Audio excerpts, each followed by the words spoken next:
My perfect teen daughter ran away from home. I spent years searching for her, and what I found, years later, still haunts me to this day. My sweet little Lynn used to be the type of girl to hide behind my leg when boys waved hello and blush at cartoon kisses. It was around her freshman year of high school when I first noticed a slight change in her behavior. She started to wear more makeup and fewer clothes. When confronted about it, she would always get very angry with me, shouting about how it's her body and she can do what she wants. Another grand excuse was, "But everyone else is doing it, Mom." This was really hard for me to watch because I was seeing my precious sweet little daughter trying to turn into what she thought was a real woman. I always tried to explain to her that makeup and wearing fewer clothes doesn't have to mean doing what everyone else is doing, and that she should take pride in what she wants to be. Regardless, she wouldn't budge. And I'm a big believer in more relaxed parenting, so at the time, I thought maybe it would just be a phase. But our relationship slowly got worse and worse. Debates became arguments, and arguments became fights. She started bringing guys over, and while I didn't get a good look at all of them, I saw some who looked twice her age. Then one day I snapped. I was going through her room while she was at school to try and find something I knew she had taken. While searching the nightstand, I found a tiny white baggie tucked behind the lamp. I had my fair share of college days, so I knew exactly what that little baggie entailed. I had a huge confrontation with her when she got home from school. She eventually started to yell at me, and I returned the favor. It got so bad that the next morning, when I checked on her to see if she had left for school, she had vanished. 2 suitcases from my closet had gone missing. I called the police immediately. How could my sweet Lynn do this? Run away from me, the person who loves her most in the whole world. I searched the whole neighborhood, driving for hours around our small town. We found nothing, and neither did the police. After around 4 years of no contact, one of my daughter's friends' moms shared a concerning post with me on Instagram. It looked like a video of my daughter in a news report. At first, I didn't understand why she would be on the news, but then I saw the headline, "SX workers uproar in the south side of town." I couldn't believe it. There was no way my daughter had really gone down that rough path. The more I examined her in the clip, the more she looked out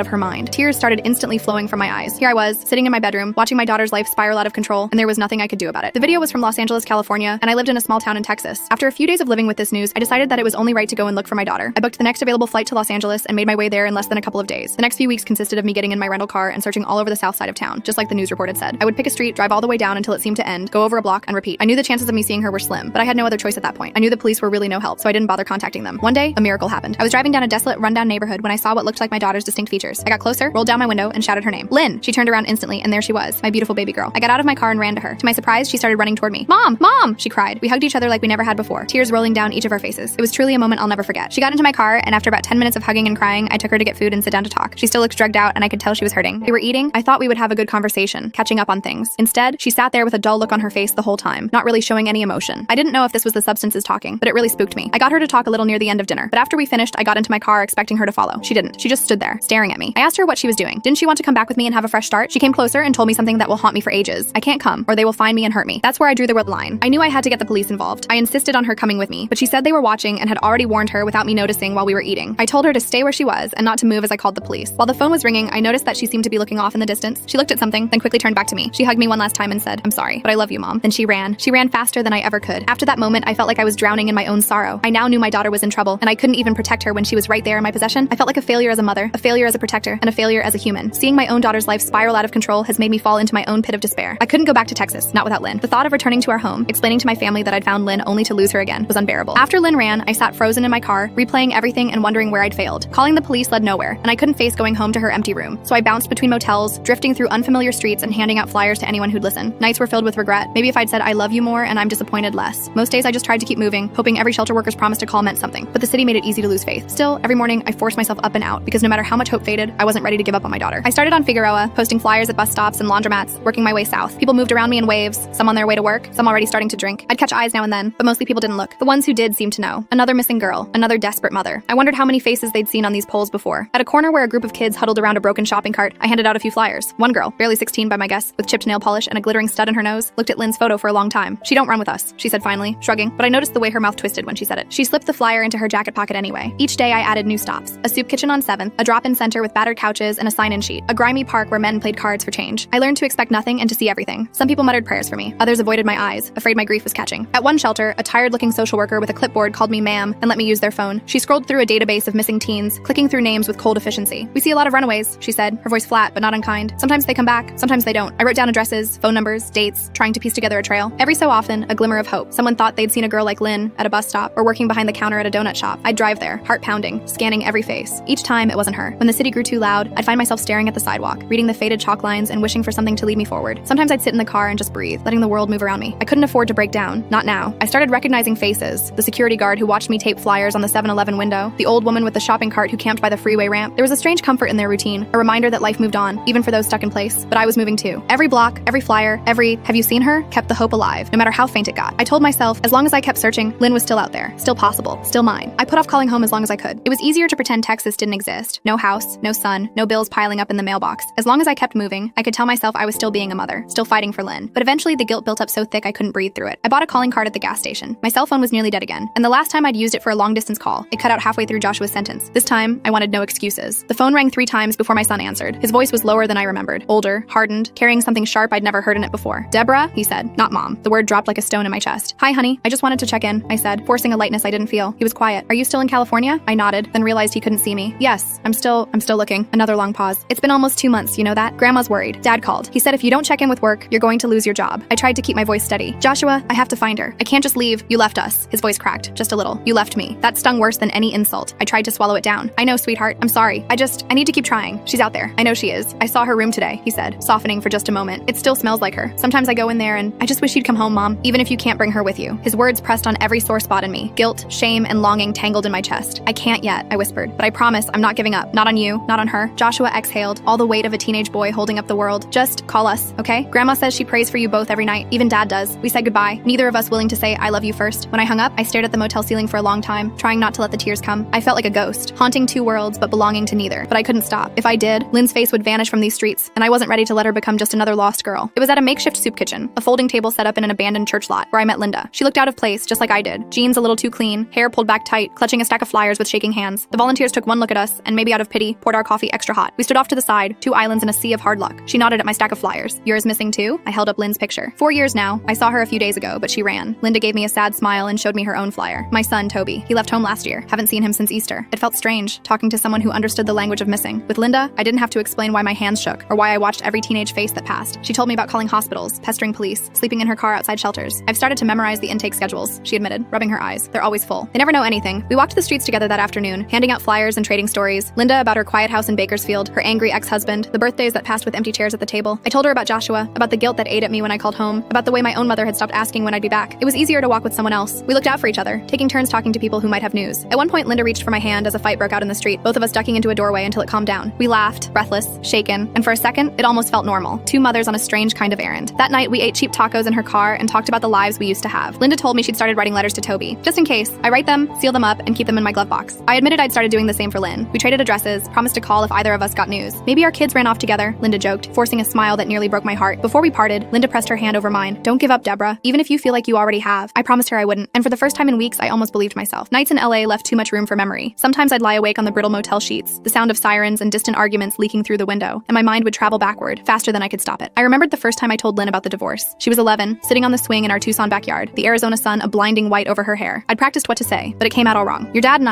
we can't live together anymore, but we both love you. That never changes." She stared straight ahead, her hands tightening on the chains. "I know what it means," she said quietly. "It means Dad doesn't love you anymore." I wanted to argue, to untangle the truth, but what good would that do? The damage was already done, and kids see through lies sharper than any adult. The move to Oregon was supposed to be a new start. 4 girls and a tired mother, stuffed in a station wagon, driving north with everything we owned. I tried to make it an adventure, picked out songs for the road, planned picnics along the way, but grief hung over every mile. The girls fought more than they laughed. Lynn grew quiet and sharp around the edges, always watching me like she was waiting for me to disappear too. By the time she hit high school, I was already losing her. She changed her hair, changed her friends, stayed out late with excuses I didn't dare challenge. I told myself it was normal, that she was finding herself, but every slammed door felt like another crack in our family. Sometimes, after the younger girls went to sleep, I'd stand in the hallway and listen for Lynn's breathing, proof that she was still there, still safe. I made mistakes. I know that now. I let my anger show too often. I tried to reason with her like she was still a child, even when she'd outgrown that a long time ago. Some nights I think about every harsh word, every time I chose work or exhaustion over listening. Regret is a language I speak fluently now. Here, in the city where she vanished, the past doesn't let go. I replay the old arguments, the times I looked right at my daughter and didn't see what she needed. Maybe if I'd loved her differently, if I'd paid more attention, she'd be safe in a warm bed instead of lost in the dark. I can't change any of it. All I can do is keep searching, hoping it's not too late to find her and to find forgiveness for both of us. I used to believe in the system. Maybe not completely, but enough to think that if something terrible happened, someone in a uniform would help. In Los Angeles, that belief shriveled fast. The first time I went to the police station, I wore my cleanest shirt and tried to keep my voice steady. I waited an hour just to be seen, sitting on a plastic chair under harsh fluorescent lights. The room smelled of sweat, cheap coffee, and tired hope. When my turn came, the officer barely looked at me. "Runaway?" he asked, scribbling without looking up. "My daughter. She's been gone for years, but I saw her. I know she's here. She's in trouble." He raised an eyebrow, flipping through a battered folder. "How old is she now?" 18, just turned. The look he gave me was worse than a slap. "That makes her an adult. She can make her own decisions, ma'am." I tried to argue, voice rising. "She's not safe. She's being exploited. I know it. Please, He cut me off. "Unless she's a danger to herself or someone else, there's not much we can do." He handed me a pamphlet about missing persons, and that was that. The shelters were no better. There were forms to fill out, waiting lists for runaways, rules about curfews and proof of residence. One social worker, a woman with kind eyes and tired hands, did her best to soften the blow. "We're full every night," she said, "but if she checks in, we'll call you." She promised, but I could tell she didn't expect it to happen. Sometimes I'd show up with Lynn's photo and get nothing but blank stares, like I was asking for a miracle no one had to spare. Other times, a flash of recognition, someone might have seen her, or maybe it was just another girl with the same look in her eyes. eyes. False hope became a kind of torture. Once I sat through a support group for parents of missing kids. We were supposed to take turns sharing, but all I could do was listen. Stories so much like mine, voices breaking, some clinging to hope, others already hollowed out by loss. I watched the clock, thinking of all the hours I'd wasted waiting for someone else to find my child. Some nights I called the hotline numbers just to hear a stranger's voice, to feel less alone. Most of the time, I hung up before anyone answered. I started to wonder if the world was built to break mothers like me, if every door was meant to slam shut until I stopped asking for help, but I didn't stop. Every rejection made me angrier, more stubborn. If the system wouldn't save Lynn, I'd have to do it myself. I didn't know how, but I knew I couldn't count on anyone else. So I hit the streets harder, holding tighter to hope, letting the city's indifference turn to fuel. Maybe it wasn't much, but it was all I had left. It was a Tuesday afternoon when I got the call. I was in the back booth of a donut shop, staring at the last cold sips of coffee, when my phone buzzed. An unfamiliar number. For a split second, I thought it might be Lynn. Instead, it was Eddie, the outreach worker. Deborah, I think we got something. One of our girls saw someone matching your daughter's description near the bus depot on 6th. Blue jacket, long hair, said she looked sick, was with a group. If you hurry, you might catch her. Hope struck me like lightning. I left a crumpled dollar on the counter and ran, my heart thudding so hard it hurt. My hands shook so badly I fumbled my keys twice. The city blurred past in streaks of gray and sun. All the way to the depot I prayed, please let it be her. Let me be fast enough. The bus depot was chaos. Lines of people, security guards, pigeons picking at dropped food. I pushed through the crowd, holding Lynn's photo in the air, asking everyone I passed, did you see a girl in a blue jacket? Long brown hair? Please, she's sick. She needs help. A young man nodded toward a row of benches. She was here, like 5 minutes ago. Left with some others, went down that alley. I ran. My legs burned, lungs raw as I followed the alleyway behind the depot. The stink of urine and trash nearly choked me, but I kept going, eyes darting to every figure hunched in the shadows. Then I saw her. At least I thought it was her. A girl in a blue jacket, head down, surrounded by 3 others. Her walk was off, her steps dragging. Lynn, I shouted, my voice cracking, desperate and wild. She looked up. For a heartbeat, I was sure it was her. Those same haunted eyes, that familiar slouch. But as I drew closer, the girl shrank away, fear flashing across her face. It wasn't Lynn, just another runaway, another lost child wearing my daughter's pain. One of the others glared at me, stepping between us. Get out of here, lady. Don't you know these streets eat people like you? I stumbled back, humiliation and heartbreak twisting inside me. For a moment, I just stood there, dizzy and lost, the city whirling on without me. The hope I'd felt was already dissolving into self-loathing. I'd let myself believe just for a second that it was possible. My daughter, found at last. Instead, I was left with empty hands and the echo of her name on my tongue. I walked back to my car slowly, each step heavier than the last. The sun was setting by the time I collapsed behind the wheel, tears streaking my cheeks. I pressed Lynn's photo to my heart and whispered, I'm still here. I'll keep looking. I promise. But in that moment, even my promises felt thin, like breath on glass, already fading in the dark. The streets changed after sunset. Even the shadows felt different, longer, hungrier, hiding secrets I didn't want to learn. Still, I couldn't sleep. Each night, I convinced myself that the next hour, the next corner, would be the one that brought Lynn back to me. I grew reckless. Sometimes I'd park and walk alleys alone, clutching my phone and a can of pepper spray I bought at a gas station. I told myself I was being brave, but deep down, I knew it was something closer to desperation. One night, as I was taping a flyer to a lamppost behind a row of boarded-up shops, I heard footsteps behind me, quick, sharp, too close. I spun around and came face to face with a young man, no older than 20, eyes darting, breath ragged. What are you doing out here? He demanded, voice rough and low. I tried to keep my fear out of my voice. I'm just looking for someone. My daughter. She's missing. He glanced at the flyer. You got any money? I shook my head, but he stepped closer anyway. Lady, you shouldn't be out here. He reached for my purse, quick as a snake. I tried to back away, but he grabbed my arm, yanking hard enough to make me stumble. Before I could shout, a second figure appeared. A woman, thin as a wisp, face hidden by a dirty scarf. She shouted something in a language I didn't know, and the young man let go, spitting on the ground. You're lucky, he muttered, stalking off into the dark. I stood there shaking, too stunned to cry. The woman approached, eyes narrowed. Stupid to walk alone, she said, voice soft but fierce. This place, it'll eat you. Go home. I can't, I whispered. Not without her. She looked at me a long time, then nodded, as if she understood. She pressed something into my hand, a tiny flashlight, cheap but sturdy. Next time, keep your eyes open. Watch the shadows. I thanked her, the words sticking in my throat. When she disappeared into the night, I realized I was clutching Lynn's photo so hard it had wrinkled. My knees buckled and I sat on the curb, breath ragged, shaking in the cold. I wanted to give up. I wanted to call Joshua, beg him to come get me, but pride wouldn't let me. I wiped my face, steadied my breath, and forced myself to stand. I was still alive. I could still search. But for the first time, I understood just how fragile I'd become, how close I was to losing myself as well as Lynn. That night, back at the motel, I locked the door and slept in my clothes, flashlight clutched in my hand. The city kept on humming outside, but I dreamt of home, of Lynn as a little girl, safe in her bed, her small hand curled around mine. When I woke, I knew the city hadn't beaten me yet, but it was getting close. It was nearly dawn when the motel phone rang, a shrill, unnatural sound that yanked me out of uneasy sleep. For a moment, I thought I was dreaming, but the phone kept ringing. I lunged for it, heart in my throat. Hello? A woman's voice crackled through, official, but hurried. This is County General. We have a Jane Doe who matches the description on a flyer brought in last night. We need you to come down and confirm. My hands shook so badly I nearly dropped the phone. Is she